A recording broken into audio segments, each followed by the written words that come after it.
Via Piersanti Mattarella a Favara, dopo le limitazioni al traffico veicolare dei giorni scorsi, da oggi risulta interdetta al traffico veicolare nel tratto interessato dal parziale crollo di un muretto di cinta e dal cedimento dell'asse stradale. In mattinata delle barriere metalliche ostruiscono il passaggio. Secondo quanto riferitoci dal dirigente responsabile dell'area 4 dell'ufficio tecnico comunale, ingegnere Alberto Avenia, da noi raggiunto telefonicamente, da domani, giovedì 13 marzo, inizieranno i lavori di ripristino del muretto in pietra.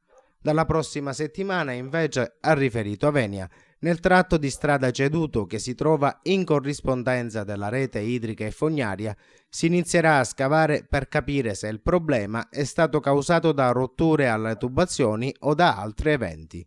Lavori che l'ufficio tecnico comunale avrebbe già chiesto alla società Girgenti Acque titolare della condotta. Quindi, per quanti transitano giornalmente sul tratto di via Piersanti Mattarella a Favara, vi informiamo che la strada è stata momentaneamente chiusa, ma che è possibile tuttavia raggiungere le diverse abitazioni.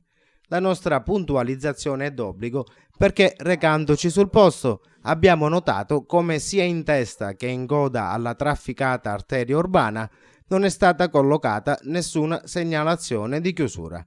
Conseguenza diretta, i mezzi transitano tranquillamente e una volta giunti in prossimità delle barriere sono costretti a fare marcia indietro.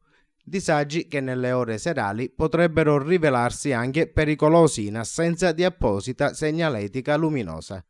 Invitiamo pertanto l'Area 4, competente in materia dallo scorso 1 febbraio, a predisporre tutti gli accorgimenti del caso in modo tale da comunicare in anticipo agli automobilisti l'interdizione della strada e a informare della chiusura anche l'ufficio di polizia municipale, non ancora a conoscenza dell'ordinanza, almeno sino a stamattina. Dopo la chiusura pedonale di via Piersanti Mattarella, decisa dalla natura e non contrastata dall'uomo, il comune chiude al traffico veicolare via Mattarella. L'auspicio è che, una volta iniziati, i lavori non subiscono rallentamenti e si possa restituire alla città questa importante arteria urbana.